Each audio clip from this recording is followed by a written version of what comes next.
Live from Smitty1.com studios, it's the Fantasy Football Show. Live! Monday through Friday, 7 p.m. Eastern. Take a lap.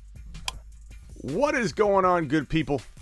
I'm your man, Smitty, and today we're talking about rookies. Everything rookies. 2022 Fantasy Football Rookies, 2022 rookie-only mock draft. We're going to kind of order the guys in top 12 order. I don't know that we're going to go much past the top 12 overall, so a very, very quick round one rookie-only mock draft, but you know, we'll go to the voicemails. We'll talk about rookies. If you guys have any rookie questions at all, bring it to this show. I don't mind answering other questions, but let's try and keep a little bit on point and talk about this 2022 rookie class. Running backs, wide receivers, not much in the tight end department to talk about yet. Malik Willis is really the only quarterback I'm really interested in. And if you want to bring up, other quarterback names, if you guys want to talk about Pickett, you want to talk about whoever, bring it up. But I'm not feeling it with these other quarterbacks. I feel it with Malik Willis. It was already thought to be a very weak quarterback class to begin with, but Malik Willis has that it factor, that potential. He looks a little bit like a Trey Lance project, a prospect that people are going to overlook, but if in the right spot, he will do very, very well. Subscribe. If you're new, punch the thumbs up on your way in the door, smash it. And if you're part of my voicemail crew, start dropping some voicemails. And if you want to be a part of my voicemail crew, DM me on thefantasyfootballshow.com on Instagram. DM me the word voicemail and then ask me to be in the voicemail group and remind me. And I will throw you in it. We have a group of 30 in one IG voicemail group that I created. And you can max it out at 30. You can't go over 30 in terms of an IG group, a private IG group. It filled up so quick, we're going to create another one. So another group of 30. So 60 of you hardcore Fantasy Football Show members can be a part of the voicemail gang if you so choose. And I got a little idea. I think maybe we won't draft a team for each person, but I kind of feel like voicemail group 2 and voicemail group 1 should each draft a fantasy football team as a unit, one team, and they should face each other in 2022. So you want to be in voicemail group number 2. One's already filled up, but if you want to battle against team 1, jump in voicemail group 2. DM me on Instagram, The Fantasy Football Show. And with that, if you want to leave me a voice message right now, this is how you do it. If you're not in the group, you can still leave me a DM. I'll still get to it. This is what you do. It's voicemail time. Drop a voicemail at the Fantasy Football Show on the gram. Tell your grandma. He'll punch you in the throat. So drop me a voicemail now and let's get to it. Okay, so rookies. Let's talk about the rookies. Let's talk about the top 12 2022 fantasy football rookies, and we'll break down. Let me get to sleeperu.com, my ranking site. If you don't know what Sleeper.U is, that's my ranking site. That's where you get my one-on-one text advice. Want bold year-round rankings, trade calculators, and bold predictions? Get on over to Sleeper.U.com. Get my lifetime membership. Never pay for fantasy football content again after you buy my lifetime membership. If you get the top level, not only will tools, rankings, bold predictions all be yours for the rest of your life on sleeperu.com, but it comes with 2 years of one-on-one text advice where you and I, on demand, can talk about fantasy football. So rookie rankings, number 1 is Breece Hall. Like, if you're doing a fantasy football rookie-only mock draft, there's really no excuse for not going Breece Hall. Let's move all these guys over here and drag them over once we're ready to draft them. There's really no reason to not have Breece Hall number 1. I love Kenneth Walker a little more, I'm going to say, but the hype seems to be in Hall's favor right now. And because of that, he's ranking in at number 1. But let me tell you, if Walker falls to to Buffalo, to Denver, hopefully not to Denver. Good God. Can you imagine? Not Denver. Goodness, Smitty, what are you doing? Watch your mouth. Somebody, take a lap. Take a lap.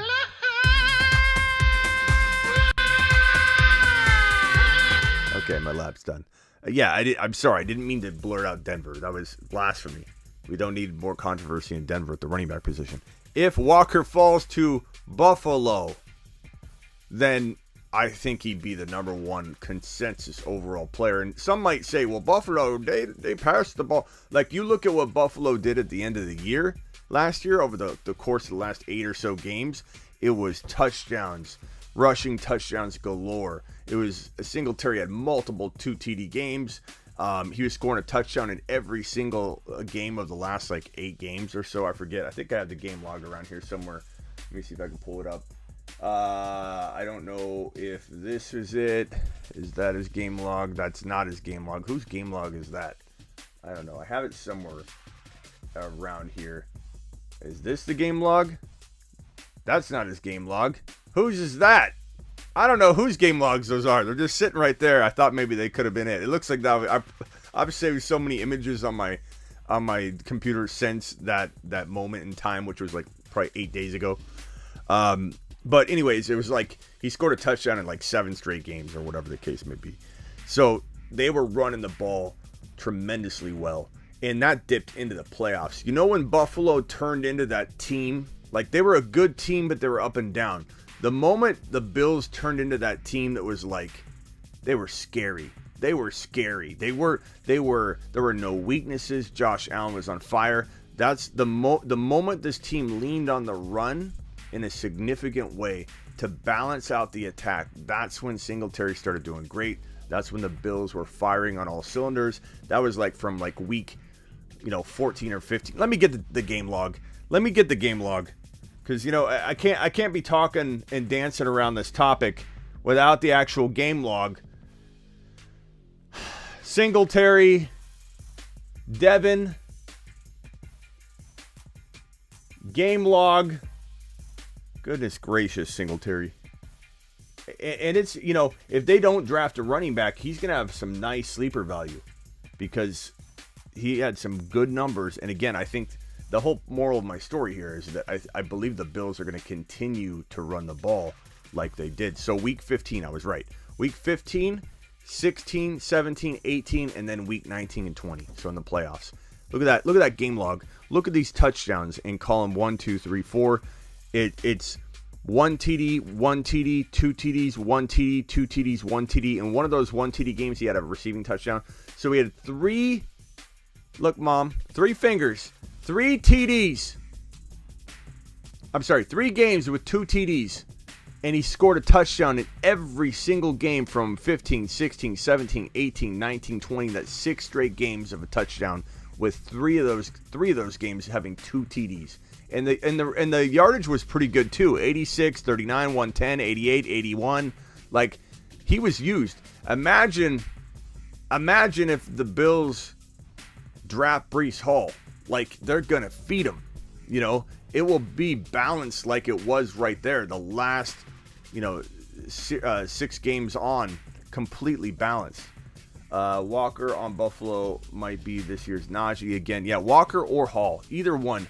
Whatever running back lands there will be phenomenal. Now, I did a mock draft, and I did a thing, okay, and everybody's up in arms. First of all, I made an error, and I put in Williams, the injured receiver with the torn ACL, Jameis Williams. I put him in on accident, number 16, over Garrett Wilson, and I published it already on IG. I fixed on Sleeper U, but people are up in arms because I messed up and I didn't swap him out. I was doing a copy paste job, and I was trying to grab that it was a wide receiver, so I'd have to retype WR, and I was going to replace it. I didn't. Long story short, copy paste problem on Smitty's part. And I messed up on that, but I fixed it in the comments and the caption. But my point is that, I mock draft Breece Hall to the Arizona Cardinals, okay? I know it's probably not going to happen, but I think it would be a really good move on the Cardinals' part. They passed on Najee Harris. Yeah, I know they gave Connor money, but this offense needs those playmakers to keep Kyler Murray fresh and keep defenses honest. And the Cardinals used Chase Edmonds and Connor in a tandem, and it was a really good flow. I think they I don't know if Benjamin's going to be able to pick up the slack there, but Connor and Breece Hall, I know that no one would want that for Connor, and I know that Breece Hall owners would be like, well, I don't know if I want Connor stealing his touchdowns, but it was something I did in a mock draft. It's not like it's a very likely scenario, but I think the Cardinals continue to make bad draft selections, so it probably won't happen anyway, because I think that'd be a good selection for the Cardinals. But I did that. It's not likely, but if it happened, the Cardinals would be on the map for an amazing running game in 2022, and an even more amazing running game than they had last year. Keep in mind, Connor is very injury prone too, so if Breece Hall landed in Arizona, long term that would be a good location. They do want to run the ball. They do score a ton of rushing touchdowns, and Breece Hall would change the rushing attack from now and through the next 5, 6, 7 years. Connor's temporary. So I think people are going to naturally react to Breece Hall in Arizona, like if that did happen, and say, oh, that's horrible. It might feel that way initially, but you got to think big picture, long term. What does it mean for Breece Hall? Would he get a ton of work in Arizona? He would. He would get a ton of work. And if Connor went down, he's very injury prone, then he wouldn't even be an issue this year. But I don't think Connor's going to be a thorn in the side of Breece Hall or Walker if they land in Arizona. But Arizona's not an amazing spot in most people's minds, so probably not going to happen. But I just wanted to let you know up front, I did that. And you can go over and look at it, and people are getting hot and bothered about it. Like, no way the Cardinals would draft a running back. First of all, no one gets these mock drafts even close to right. So when someone comes into my DMs and says my mock draft's crazy, I can't believe you're picking this, like, it's the most critical post you could ever imagine making in social media is dropping a mock draft. Every single person you come across says you are an idiot. You're completely wrong. My team wouldn't draft that. My team would never draft this. We need a linebacker more than we need a defensive end. Are you out of your mind? And people have an opinion as if things are going to go to plan on draft day, as if anybody's mock draft ends up being even close. So let's get to it. Number one, Breece Hall. If we're mock drafting, Breece Hall is the 1.1 in a rookie-only mock draft for the time being. Now, I like Walker a little more personally. He was number 2 in college football in yards. He was number 1 in elusiveness. He was number 1 in forced missed tackles. Walker is an absolute monster, but it feels like the momentum to find the better spot might be Hall, but that could change in a snap. The way running backs fall in the NFL draft, it's not like the team that needs a running back the most is going to land the top running back. It used to be that way back in the day, 10, 15 years ago. If you need running backs win in the top 10, win in the top 15, you'd have 2 or 3 running backs go in the top 25. That was back in the day.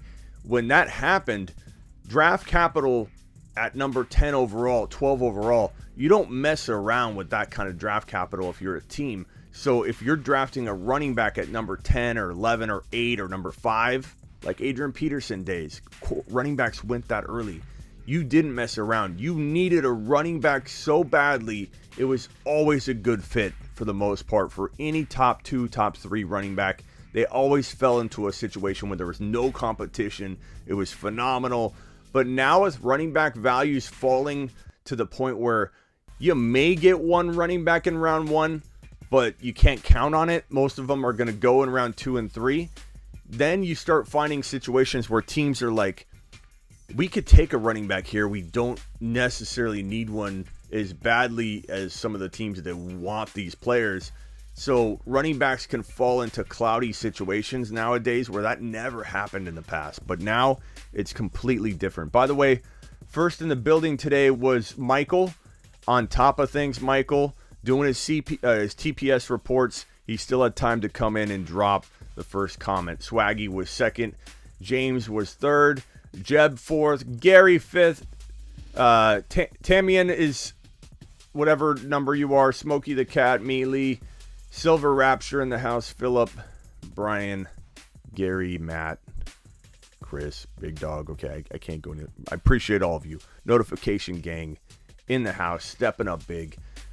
Spread the word. Share the link around. Mr. B's in the house. Sean's in the house. Jorge's in the house. Dan's in the house. Swaggy and Spacula dropping a super chat already. Spacula says 1.1 in a rookie draft this year or Tyreek Hill Dynasty Superflex. Give me the 1.1 because I want Haller Walker. Haller Walker to me will be a top 5 to 10 overall player. And Hill's going to be slightly outside of that, especially if it's Dynasty. You know, I like I've said before, I start worrying about Hill in about a year and a half. I start worrying about hamstring injury, soft tissue. Those speed guys like think Deshaun Jackson, they tend to have these issues after so many years of just exploding and putting those hamstrings to work like no other player. So I know it sounds crazy to worry about injury with him already, but you know he's not a spring chicken, and I think in 1.5 years, I'm starting to worry about how injury prone he could be because he kind of has that injury. He like avoids injuries, but he's very injury prone. Remember when he broke his collarbone? Dude literally fell to the ground. I don't know if anybody remembers this, but right after he came back from his broken collarbone, he came back so early, like it was recklessly early. And I remember when he hit the ground, he landed right on his back, and he went to the sideline and crawled off, and we're like, oh my God, he broke it again. He rushed back and he broke it. And then he came back on the field, and you're like, how is he back on the field? What happened to his collarbone? He clearly injured it again. He just kept playing like maybe it was a sore. I don't know what happened, but it was crazy. Will Smith, that like button. I don't know if I buy into the Will Smith. I think it was staged. I think everyone was duped. And I think everyone's continuing to be duped. I think this thing got way out of hand, and they don't know how to walk it back now. It was duped. If you watch, if you slow everything down, I don't think the awards, the awards or anybody, you know, putting on the show was in on it. I think it was between Chris Rock and Will Smith, a little side hustle, and it got out of hand. When everybody started believing it, they didn't know how to walk it back. Will Smith's social media went from like on TikTok. I heard. I can't confirm it was this exact number, but I heard his social media TikTok was like 2 million followers to 10 million. And I heard Chris Rock's ticket sales went through the roof. Both of them are exploding right now on social media. Both are completely relevant. All Will Smith songs are being played all over social media. Like they're the top song recommendation. Like this blew up his career. He's kind of falling off the map. Same thing with Chris Rock. Everybody thinking this is real, and it's like 90% of the population believes it's real. All the actors, all the big people are going, he should be ashamed of himself. No, I don't hear anybody on TV talking about it being fake. It's fake. If you watch how Chris Rock takes a punch, when you don't lean forward, he leaned forward. The guy, he walked in and he leaned forward right when he went to swing. Like everyone says he didn't know he was going to get hit. That's why his hands didn't go up. No, he leaned into it. And if you slow down the footage, his hand goes past his face and then it turns. I've slowed it down frame by frame and you see his hand go by and then it turns. I've slowed it down. I should put it up on screen. I think I've got it here. I'm a detective, guys. I watch film for a living. You don't think I broke this down like a rookie profile? You don't think I looked at this thing in tremendous detail?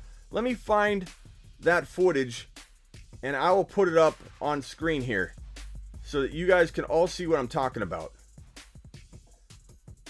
Here it is. This isn't a conspiracy. This is just fact. It was fabricated.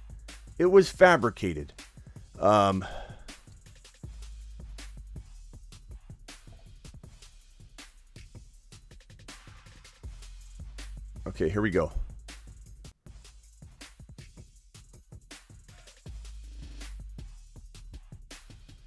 Okay, so notice how, let me see if I can play this.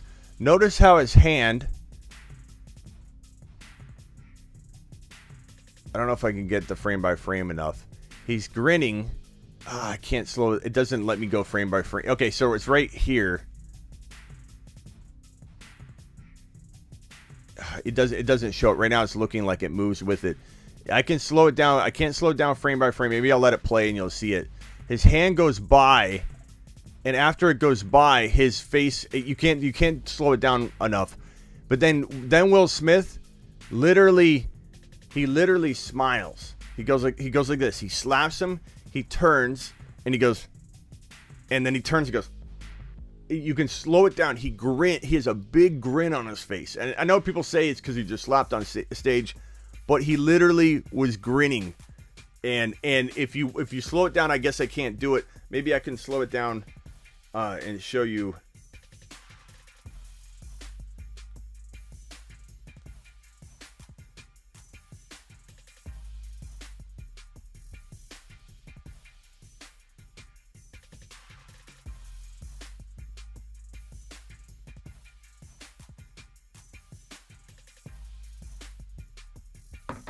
Let me put it on screen again.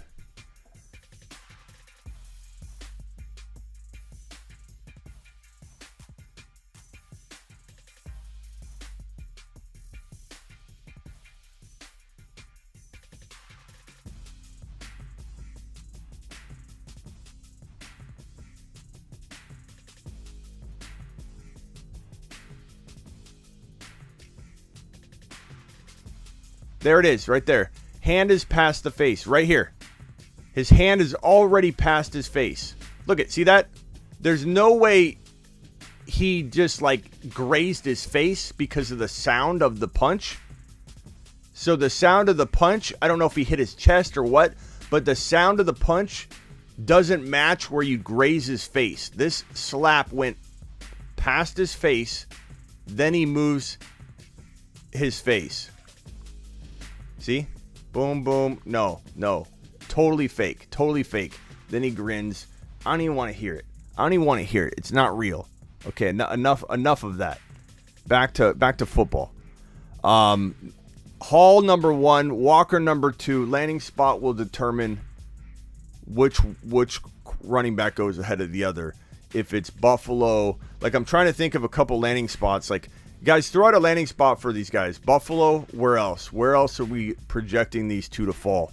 Looking at the NFL teams and trying to speculate where good landing spots could be or the best landing spots could be.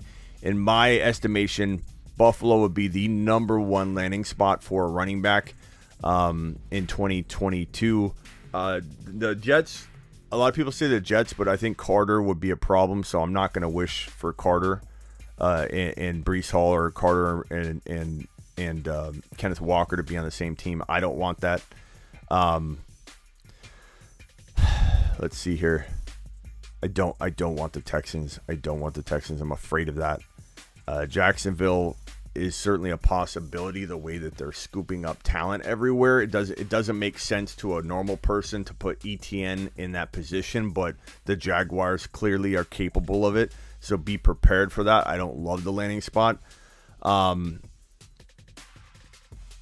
Chiefs could draft a running back. They could, if the running back like Kenneth Walker or Breece Hall fell far enough, but I don't know that they're going to use anything close to a first rounder. So I'm going to say no to the Chief idea. I saw a couple of you say Chiefs. Giants, no. Washington, no. Eagles, they have 3 picks, but they're all pretty high. I suppose they could. Atlanta maybe later in the draft, but will either of those running backs fall? I don't know. Lions, no. Vikings, no. Packers, no. Bears, no. Yeah, Bears, no. Tampa Bay, they signed Fournette. New Orleans, no. Atlanta, if a player fell far enough. Carolina, no. Rams, no. Cardinals, I'm telling you, just because they signed Connor does not mean they don't want another Edmonds back. Like, Edmonds was the number 1, and Connor had the better year. I'm not saying Breece Hall would have a lesser year, but I'm saying they clearly will pay their second running back the way that they utilize running backs. Niners, no. Seahawks, maybe, if the value is right. It's like Cardinals and Buffalo Bills, and in a sneaky way, the Chiefs, if they were going to feed them, but I don't think a runner falls. Houston would be horrible, but that's an opening. Bengals, no. Jets, maybe. Dolphins, no, although you never know what McDaniel's going to do. Patriots, no. It's Bills. I think it's one of those things where, like, I'm afraid that if the Bills pass on Breece Hall or Kenneth Walker in round one, at the end of round one, you got to ask yourself, like, what's going to happen if the Bills got to wait until their next pick, or the Cardinals, or like what team is going to come in and say, I can't let Breece Hall or Walker fall any further. I know we've got another running back here. I know we've got, like in the Jets case, Michael Carter, but we can't let Breece Hall or Walker go. They're a playmaker.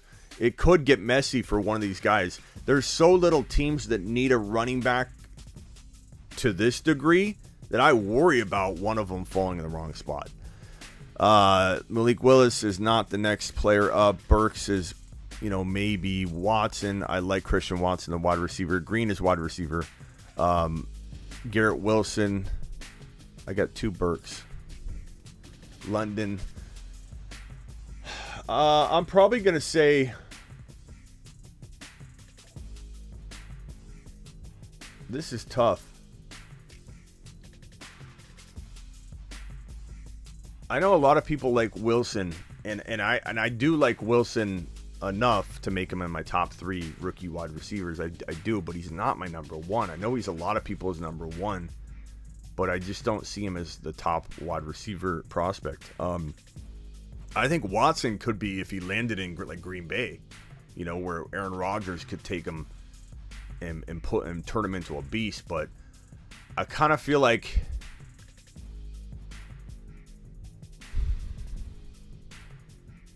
I'm going to put Burks here. I think Watson could be a very, very sneaky, like 3rd or 4th. So we'll wait a second. Olave. I need to put Olave on here.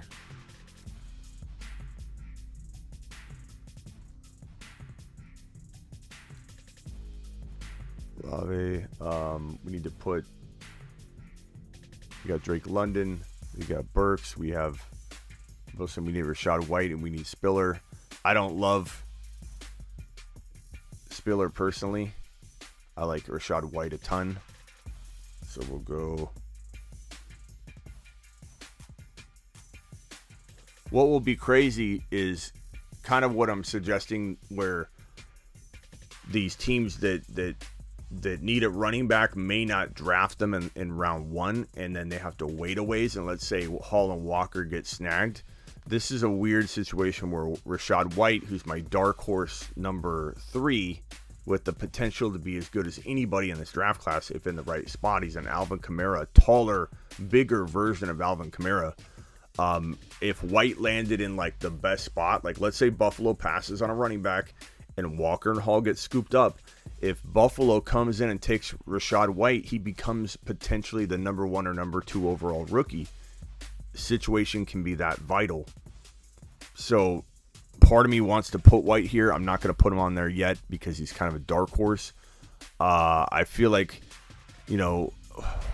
Watson or Wilson, either one could go here and here. I'm not ranking Spiller. I know everybody loves Spiller. If you go something along these lines and then go White and London kind of in between here, and then Spiller there. That's kind of how my ranking is, and then Willis. I wouldn't take unless it's a 2 QB league. I'm not taking Willis in the top 5 or 6. I'm going with these other running backs. I was about to say Spiller. Why you hate Spiller? He's slow, man. Like you watch his film, he's very slow. He's no faster than any other running back on his team, and comparatively, when those runners come into the game and you compare side by side, there's no greater production coming from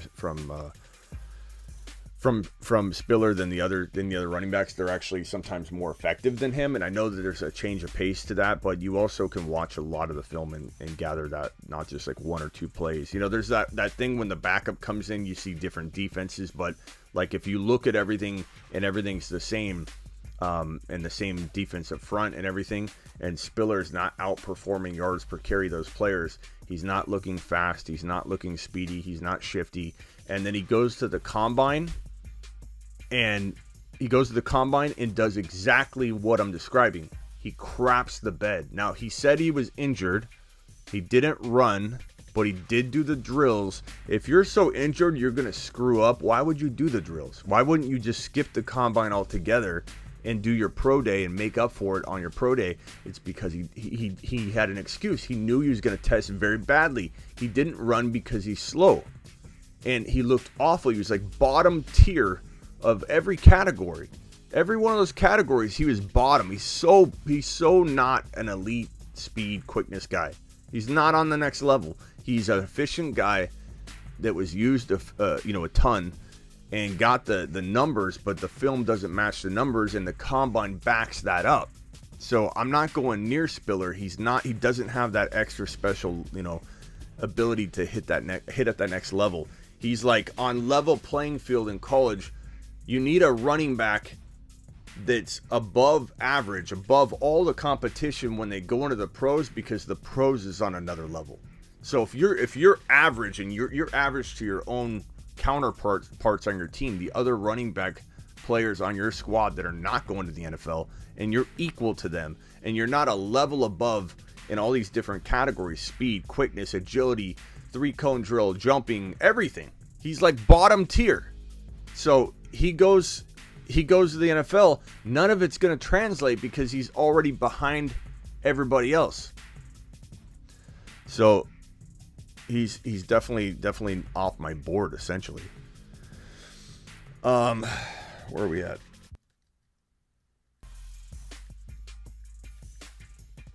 Whoa. Sorry about that. Okay. Spiller is perfect for the Patriots. I don't agree. I don't think he's perfect for anybody. But trust your gut, Mr. B. I know a lot. There's people that have already set their mind on liking him, and they just back him up no matter what. I'm not saying that's you, Mr. B. But what school is he from? Texas A&M? Okay. Let's do it. Let's talk about Rachaad White. If Wilson is the best, says Okafor. A lot of people like him as the top wide receiver. I don't hate the idea. I just, when I watch him on film, I don't see a better route runner, just a more elusive player. I see a little bit of a scat back type receiver. Even though he's a wide receiver, he plays wide receiver like a scat back. And I just don't see the skill set in Wilson yet, personally, than Watson or Burks. I really think, and Olave too. Olave is like a combination of Willie B, Waddle, and work out. Even though Waddle still got some to prove, we all believe in Waddle, I think, at this point. But will Olave become Waddle, or will he become Rager? Because he has the feel of it could go either way. I'm not saying he won't work out. In the right spot, Olave could do very, very good things, but it's tough to know. Like, will he go to Chicago and be paired with Fields? Will he land somewhere great? Will he land somewhere bad? Jameis Williams is another wide receiver that we need to put on this list. He's kind of around. So we're at 7, 8, 9, 10. This is 10. So Jameis Williams would probably be, let me put him on the list here. Williams, we'll put him right here. So he's right around 11, 12. He tore his ACL. He's 2 months removed from a torn ACL, so he's not doing anything crazy in 2022. So don't get too overly excited about the guy who was arguably one of the top 2 wide receivers coming into this NFL draft, but tore his ACL and had the surgery a little over 2 months ago. But my favorite, my dark horse is Rachaad White. White is a potential monster. Now, he could end up going to a team that doesn't understand how good he is. He could go to a team where he completely busts and never gets a shot. These things happen. You can't control everything, and situation does matter. Talent can't always rise up. Oftentimes it will. If the talent's good enough, it'll shine through. But you have situations where you can get ruined as a player. And if Rachaad White went to an awful situation, I could see him losing that edge that I believe he currently has right now, And we don't want that. We want him going somewhere where he can take his skill set and build upon it quickly so he doesn't lose that edge, because as of right now, he's got a skill set that's so far advanced from everybody but these top two running backs. I think he's equivalent in terms of being special, talent-wise, physically, as Hall and Walker, and in some cases more. In some cases, I like Rachaad White more than both Breece Hall and Kenneth Walker, because he's a wide receiver. He's a PPR machine in the running back role. He is the definition of Alvin Kamara, but a tall version of him, a big version, a normal-sized version running back, built like a trying to think of a comp for Rachaad White. It's hard to comp him, but because he's Kamara, but bigger, a lot bigger, and he's impossible to take down. And if you watch film on him, if you don't believe me, YouTube Rachaad White and Arizona State, watch him and watch all of his highlights and start to notice how nobody can take him down with one. The first tackler never succeeds in taking him down.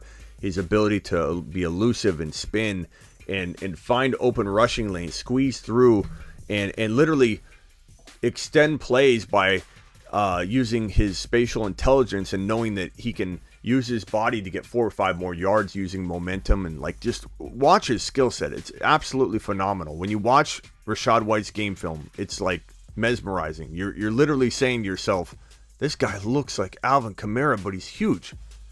And he's the kind of guy that I could see him rushing for 900 yards. This isn't necessarily a 1,500 yard rusher. This is a 900 yard to 1,000 yard running back that can catch 700, 800 yards. He's a potential 2,000 yard running back in scenarios where he barely runs for 1,000 yards. I'm not saying he can't run for 1,400 yards if you wanted him to, but you don't want to use him that way. You want to use him where you're halftime giving him PPR work, because he's Alvin Kamara. He's a tall version of Alvin Kamara.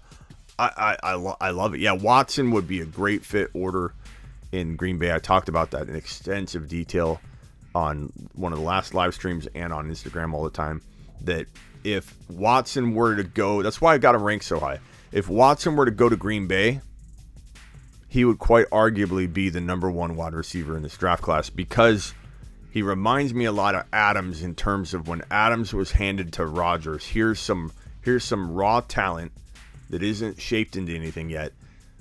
And this player's not as good as some of the other players right now, but he's so raw and you can turn him into whatever you want, that Aaron Rodgers would literally take this kid's raw ability and turn Watson into a monster.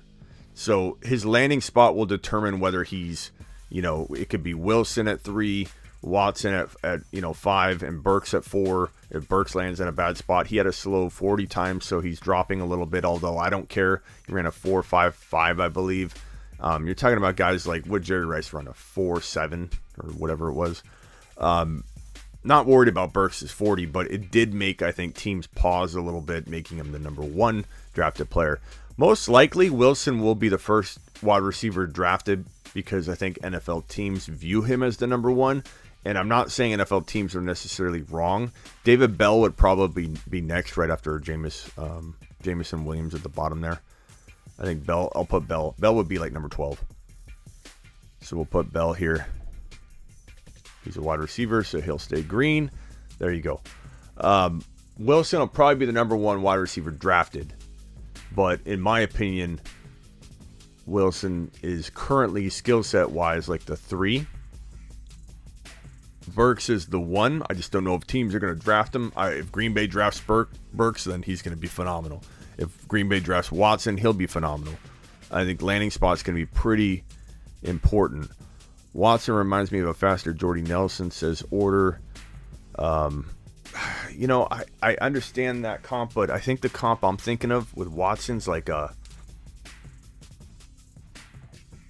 what does he remind me? He almost reminds me of just like a, what would be my comp for Christian Watson? It reminds me of like a Judy meets DK meets, like, I know DK's a completely different build, but the way he can get a jump ball, the way he can stretch the field and go get a 50-50 ball, but mix it with like Jerry Jeudy in a way. Like that's kind of how I see Watson in some ways. Burks is kind of like an Antonio Brown-ish kind of feel, even though he's bigger than that. Wilson feels like a running back, like a Darren Sproles. Like to me, like I know he's bigger. I'm not saying he's a bigger guy than he actually looks. He looks smaller on film than he is. He weighed in and he's a decent sized wide receiver. But I just mean when you watch him, he looks like a scat back catching the football. Like it's weird. It's weird. He doesn't look like he's playing wide receiver. He looks like he's doing a great job pulling in passes as a running back, but he doesn't necessarily look the same on film as a Watson and Burks and Olave. I see him differently. If anybody feels differently on that, speak up. But actually watch film right now and then come back and tell me if you agree that he doesn't look the same as the other 3-4 wide receivers in the top 4 wide receivers. I just don't. I'm not sure. Hey Smitty, any opinion on Zamir White? Ran a 4.47 at the combine. Was the combine? Let me see. I can't read the thing unless I pull it up here. Was the compliment to James Cook? Yeah, or they were the compliment to each other. Zamir White probably won't get drafted to start. He'll have to climb up somewhere in a cloudy environment. In my guess, my opinion.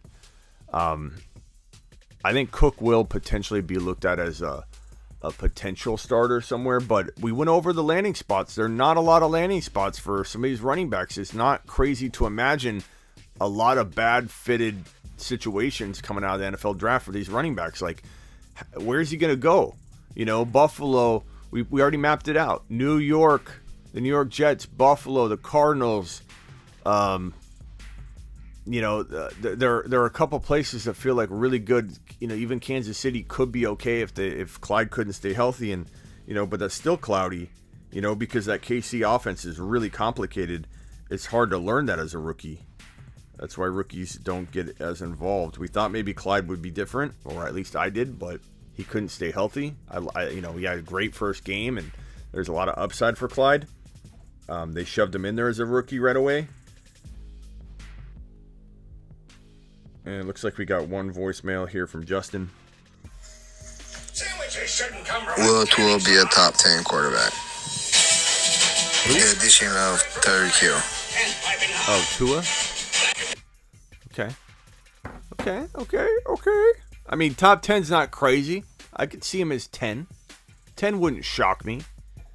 But, if you say something like 5 or 6, I'm going to be like, I don't think there's room for him. But like 10? There's always room for someone being 10 or 9, because that 9 to like 15 range, you could almost put it in a blender each year. Like Tua or Hurts, like wouldn't shock me if Tua had a better year than Hurts, or if guys like Hurts and if we're looking at the top 10 quarterbacks, I'll pull it up right here. Top 10 quarterbacks, after we get past Josh Allen, Herbert, Burrow, Mahomes, Russell Wilson, Tom Brady, Kyler, Lamar, Trey Lance, now Watson, we're at 10, 11. Rodgers, in there too. So 10, 11, Stafford, 11, we're like at 12 quarterbacks there. Dak Prescott, we're like at 13, 14 quarterbacks. Dak, Stafford, Hurts. Would it be crazy for one of those guys to get knocked off by a Tua? Not crazy. I don't have it that way. I have Tua outside my 12. Easy. But I don't know. He's got weapons, man. He's got weapons. Tons of weapons. Let's see here. Any questions for today to my voicemail crew?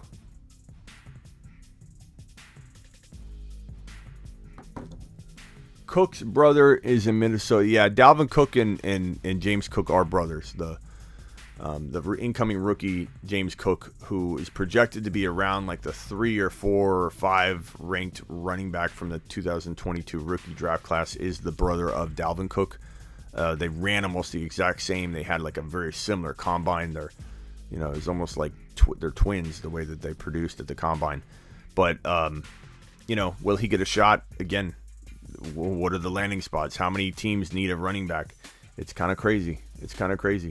Let me go searching through some of the random messages. You guys may have left me a voice message. Again, to do that, just DM me at The Fantasy Football Show. Sometimes it's hard to find the random ones in my random folder on The Fantasy Football Show on Instagram, but let's see here.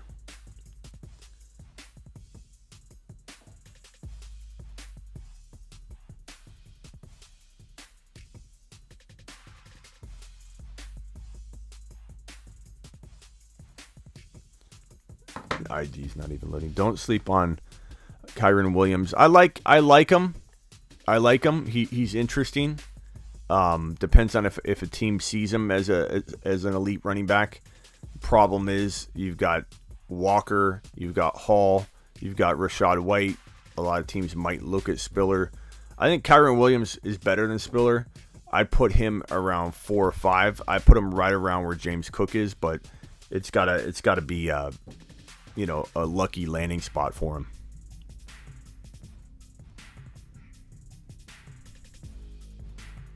Hod says Dalvin is 10 pounds heavier. Little brother is expected to be more of a pass catching running back. That is what a lot of people expect. Situation matters obviously, but he is a little bit lighter. Maybe he goes and backs up his brother, which would be good for Madison, but stranger things have happened.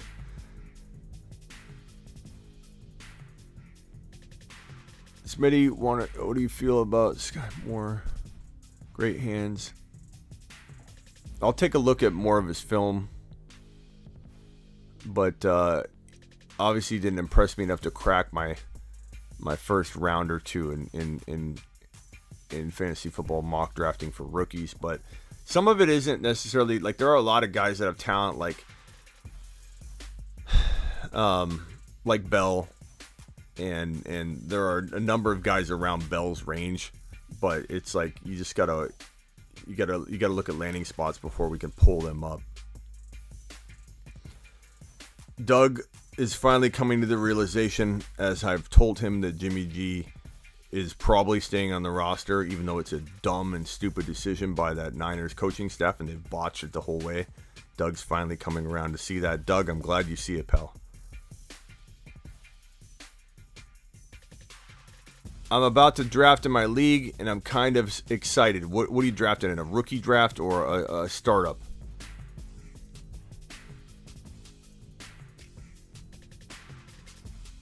Skye to the Bears at number 39. I mean, Olave would be great there. Jimmy Graham isn't on the Niners. What? Oh, because I said Jimmy G. Jimmy G's Jimmy G, bro.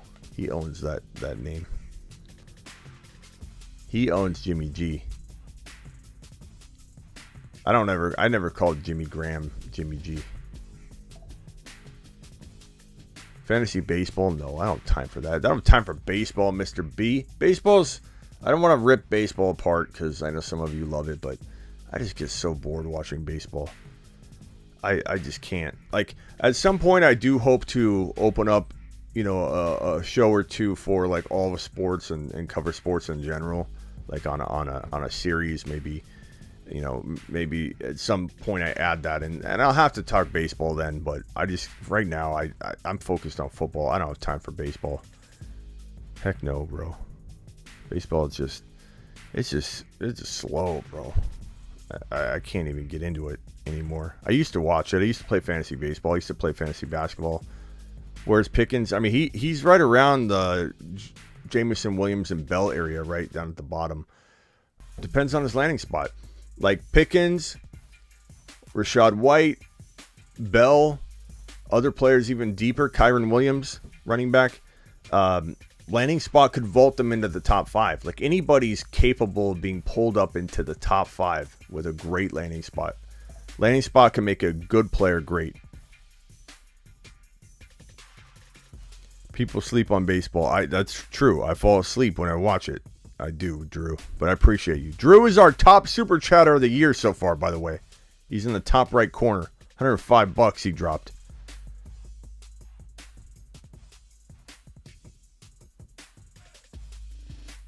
$162 games. I know, bro.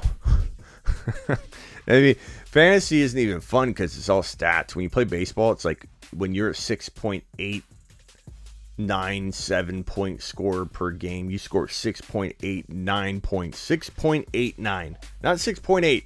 6.89. You literally score that the entire year. It's like you don't have to watch baseball. And some people that do fantasy baseball don't even watch it because you are what you are. You are your average and you don't change. It's like the weirdest thing in the world. Whereas football, you could literally do nothing for 6 weeks, come in and just explode. You know, or play great for 6 weeks and then play bad. Dotson I like too. He's very similar to Jameis Williams and Bell and Kyron Williams and, you know, Dotson. Any of those guys could get bumped up 5, 6, 7 spots into the 4, 5, 6 range with a good landing spot.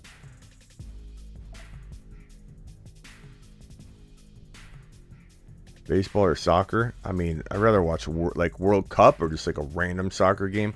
Neither, but I like playing soccer.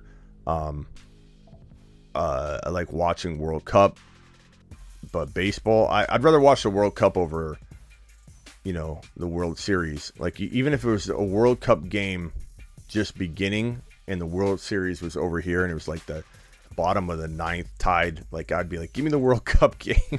Like I'll watch the World Series a little bit, but that's like literally it with baseball. I don't have time. I just don't have time. It's not so much that I hate it. It is boring, but like I just don't have time. Okay, enough baseball talk. I don't like baseball. Why are we talking about baseball so long? Enough baseball. Enough baseball. Golf is kind of boring to watch too, to be honest. So next topic. And do we have any voicemails? When's the World Cup, by the way? When is the World Cup? Hey, Smitty, what are your thoughts on Skye Moore? I have him above Watson, London, and Bell. I like him, but I can't rank him. I do feel like his talent level is a little bit below those guys, but I'll take a look at him, Kenny, and tell you if I feel any different about him. I'll give it a good look. I'll give it a good look-see, bro.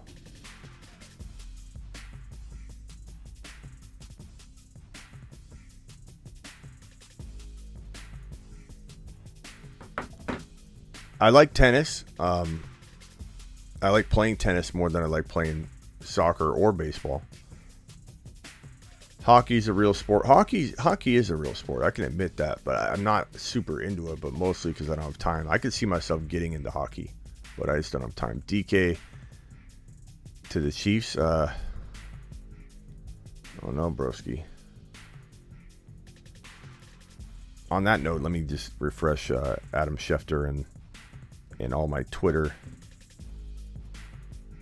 Eagles officially re-signed Boston Scott. Patrick Peterson announces his return to the Vikings, just so you know.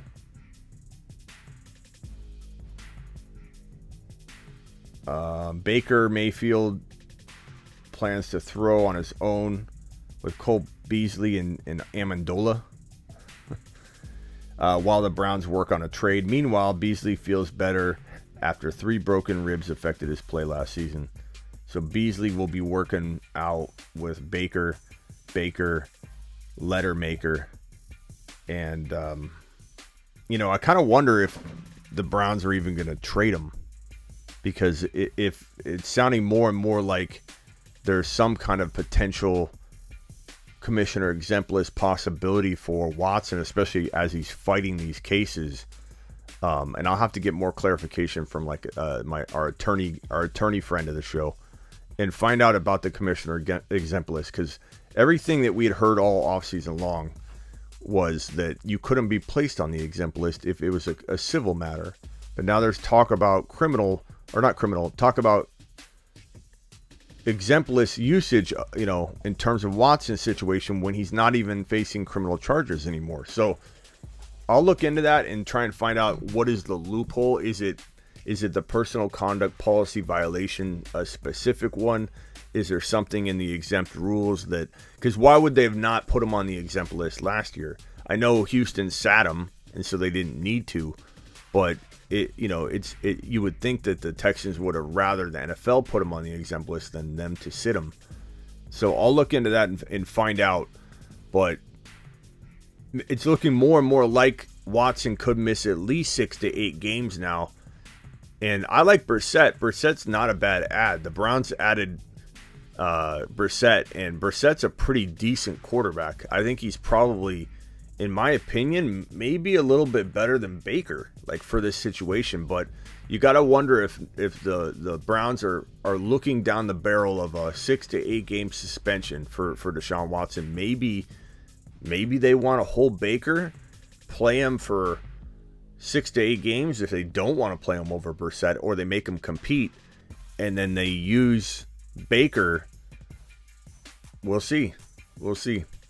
Yeah, Webb, there's a possibility, I've talked about this quite a bit, that the league takes into account that he sat for an entire year already, a time served sort of thing. But at the same time, I mean, that was done by the team. The league didn't discipline him. They may take that into account, but the league still hasn't disciplined him. And you got to wonder if they're going to set an example so that this never happens again. Don't be shocked if Watson does miss a good amount of games, like 6 to 8. The Bruce. Hey, Smitty, do you think Dalvin Cook should be doing the big brother thing and nudging like Kevin O'Connell to draft his younger brother to Minnesota? I do. What's your thought? I like Madison. I don't want Madison to be, hampered at all. So I'm going to say negative. No, sir. I don't want it. But I don't care. It's not a weird thing for me. It's just a matter of I like Madison. I want Madison to be. Although Cook's his brother's pretty good. Like it would be interesting, to cuff him. But will you be able to cuff him, or will you know if it's Madison, or will you know if it's his brother Cook? I don't know. It's a little. I guess it's a little weird, but AC. Hey Smitty, not sure if you covered this before, but what are your thoughts on possible realignment? I know I've seen a few people talk about it. Just how the AFC West and the NFC West are stacked, and kind of just spreading them out to get competitiveness spread out more. What do you think? I think it's a horrible idea because that's part of that's the team's problem. These teams botch their building process. They shouldn't be rewarded with seeing an easier division. Like, you screw yourself. Like, this is like when a person bails on a dynasty league because they've made their team horrible and they want out. Like, people are talking about it. I don't know that the NFL is taking it seriously. And not to mention, we haven't even seen the stacked teams actually deliver yet. Like, this has been an off season where stacking is being done. Like, it's a little premature to start talking about realignment when we haven't even seen the results of all these teams stacking up. Maybe it doesn't even work in some of these cases. Super teams don't always play amazing. Look at like teams with LeBron in the past that didn't work when they tried to stack a super team together. So I think it would be if the NFL was even entertaining it, it would be an awful idea, because you screw up, you make your own bed, you sit in it. Okay, you lay in it, that's your own bed. You sleep in it, it's yours.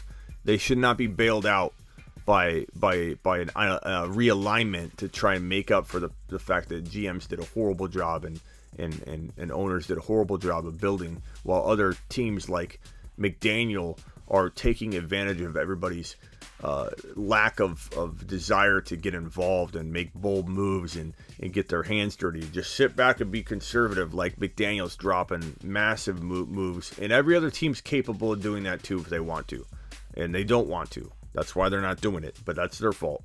So realignment, no. I hope that doesn't happen. I've heard people talk about it, but I don't think the NFL is even thinking about it right now, like to a serious degree at all. You doing a draft, Smitty? No, we're just going over the rookie mock draft right here, like my ranking, so to speak. We're over time anyway. It's 5:09 my time. It's 8:09 Eastern.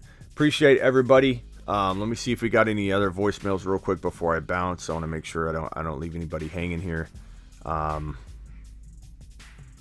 that's it for today. Drop voicemails if you want for tomorrow. And if anybody wants in my voicemail group, where you can be a person leaving these messages. I have 28 open spots that will go fast. I opened up another group last night because I had 2 people that wanted in, and I filled up the group of 30 already. And then you can only add 30 to an Instagram a private chat group anyways. So I created a new one. Now we have another group of 30 that we need to fill. We've got two people in it already. And if you want to be a part of about 60 hardcore voicemail droppers, DM me on Instagram, The Fantasy Football Show.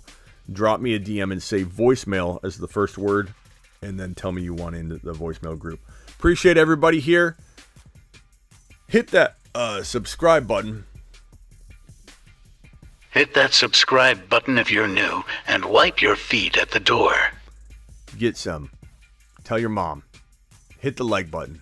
I'll probably be on Instagram later tonight. I'll try and do mock drafting tonight on YouTube. I don't know if I'll get to it in time, but I will definitely be on IG at some point, if not very soon.